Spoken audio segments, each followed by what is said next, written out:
बीबी हो तो ऐसी। एक बादशाह अपने महल की छत पर टहल रहा था। टहलते टहलते उसकी नज़र महल के नज़दीक घर की छत पर पड़ी, जिस पर एक बहुत खूबसूरत औरत कपड़े सुखा रही थी। बादशाह ने अपने एक बांदी को बुलाकर पूछा, किसकी बेबी है यह? बांदी ने कहा, बादशाह सलामत, यह आपके गुलाम फिरोज की बेबी है। बादशाह नीचे उतरा। बादशाह पर उस औरत के हुस्न जमाल का सहर छा गया था। उसने फिरोज को बुलाया। फिरोज हाजिर हुआ तो बादशाह ने उससे कहा, फिरोज, हमारा एक काम है। हमारा यह खत फला मुल्क के बादशाह को दे आओ और इसका जवाब भी उनसे ले आना। फिरोज उस खत को लेकर घर वापस आ गया। खत को अपने तकिए के नीचे रख दिया। सफर का सामान तैयार किया, रात घर में गुजारी और सुबह मंजिल ए मकसूद पर रवाना हो गया। इस बात से लाइम्स के बादशाह ने उसके साथ क्या चाल चली है। इधर जैसे ही फिरोज नजर से ओझल हुआ, बादशाह चुपके से फिरोज के घर पहुंचा और आहिस्ता से फिरोज का दरवाजा खटखटाया। फिरोज की बीबी ने कहा, कौन है? बादशाह ने कहा, मैं बादशाह हूँ, तुम्हारे शौहर का मालिक। तो उसने दरवाजा खोला। बादशाह अंदर आकर बैठ गया। फिरोज की बीबी ने हैरान होकर कहा, आज बादशाह सलामत यहाँ हमारे गरीब खाने में। बादशाह ने कहा, मैं यहाँ मेहमान बनकर आया हूँ। फिरोज की बीबी ने बादशाह का मतलब समझकर कहा, मैं अल्लाह की पनाह चाहती हूँ आपके इस तरह आने से, जिसमें मुझे कोई खैर नजर नहीं आ रही। बादशाह ने गुस्से में कहा, ए लड़की, क्या कह रही हो तुम? शायद तुमने मुझे पहचाना नहीं।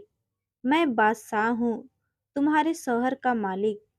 फिरोज की बीबी ने कहा, बादशाह सलामत, मैं जानती हूँ कि आप ही बादशाह हैं, लेकिन बुजुर्ग कह गए हैं, शेर को अरगचे जितनी भूख लगी हो, वह मुर्रात तो नहीं खाना शुरू कर देता।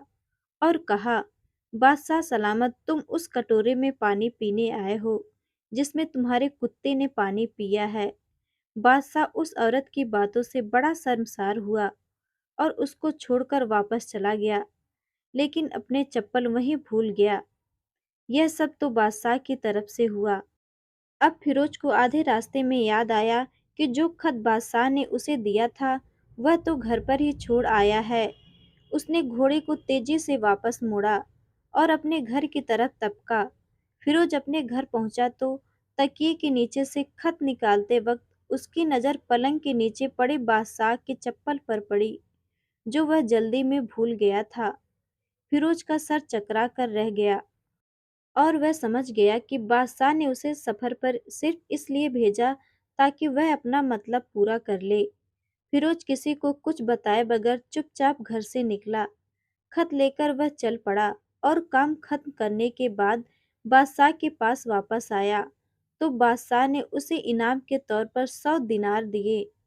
फिरोज दिनार लेकर बाजार गया और औरतों के इस्तेमाल के कीमती कपड़े और कुछ तहाइफ भी खरीद लिए। घर पहुंचकर बीबी को सलाम किया और कहा, चलो तुम्हारे मायके चलते हैं। बीबी ने पूछा, यह क्या है? कहा, बादशाह ने इनाम दिया है और मैं चाहता हूँ कि तुम यह पहनकर अपने घर वालों को भी दिखाओ। बीबी ने कहा, जैसा आप चाहें। बीबी तैयार हुई और अपने वालिदैन के घर अपने शौहर के साथ रवाना हुई।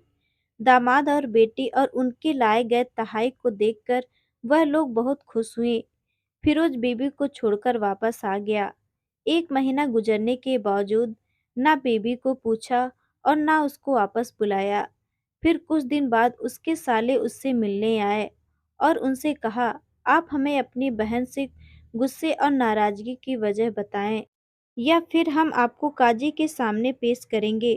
तो उसने कहा, अगर तुम चाहो तो कर लो, लेकिन मेरे जिम्मे उसका ऐसा कोई हक बाकी नहीं जो मैंने अदा ना किया हो। वह लोग अपना केस काजी के पास ले गए तो काजी ने फिरोज को बुलाया।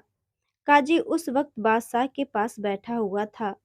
लड़की के भाइयों ने कहा, अल्लाह बादशाह सलामत और काजी साहब को सही सलामत रखे।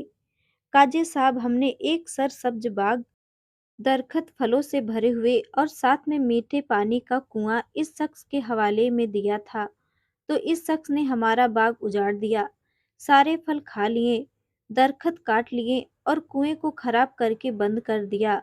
काजी फिरोज की तरफ मुतवज्जे होकर पूछा, हाँ तो लड़के तुम क्या कहते हो इस बारे में? फिरोज ने कहा, काजी साहब जो बाग मुझे दिया गया था वह उससे बेहतर हालत में मैंने उसे वापस किया है। काजी ने पूछा, क्या इस बाग ने तुम्हारे हवाले वैसे ही हालत में वापस किया है जैसे पहले था? उन्होंने कहा, हाँ वैसे ही हालत में वापस किया है, लेकिन हम उनसे बाग वापस करने की वजह जानना चाहते हैं। काजी ने कहा, फिरोज तुम इस बारे में क्या कहना चाहते हो? फिरोज ने कहा, काजी साहब मैं बाग की किसी बुग़्ज़ या नफरत की वजह से नहीं छोड़ा, बल्कि इसलिए छोड़ा कि एक दिन जब मैं बाग में आया तो उसमें मैंने शेर के पंजों के निशान देखे, तो मुझे खौफ हुआ कि शेर मुझे खा जाएगा। इसलिए शेर के इकराम की वजह से मैंने बाग में जाना बंद कर दिया। बादशाह जो टिक लगाए हुए यह सब सुन रहा था, उठकर बैठ गया और कहा, फिरोज अपने बाग की तरफ अमन और मुतमईन होकर जाओ। अल्लाह की कसम इसमें कोई शक नहीं कि शेर तुम्हारे बाग आया था, लेकिन वह वहां पर ना तो कोई असर छोड़ सका, ना कोई पत्ता तोड़ सका और ना ही कोई फल खा सका। वह वहां पर थोड़ी देर रहा और मायूस होकर लौट गया, और खुदा की कसम मैंने कभी तुम्हारे जैसे बाग के गिर्द लगे मजबूत दीवारें नहीं देखी। फिरोज अपने घर लौट आया और अपनी बीबी को भी वापस ले लिया। ना तो काजी को पता चला और ना ही किसी और को कि माजरा क्या है। क्या खूब बेहतर है अपने अहलो अयाल के राज को छुपाने का कि लोगों को पता ना चले, अपने घरों के भेद किसी पर जाहिर ना होने दे।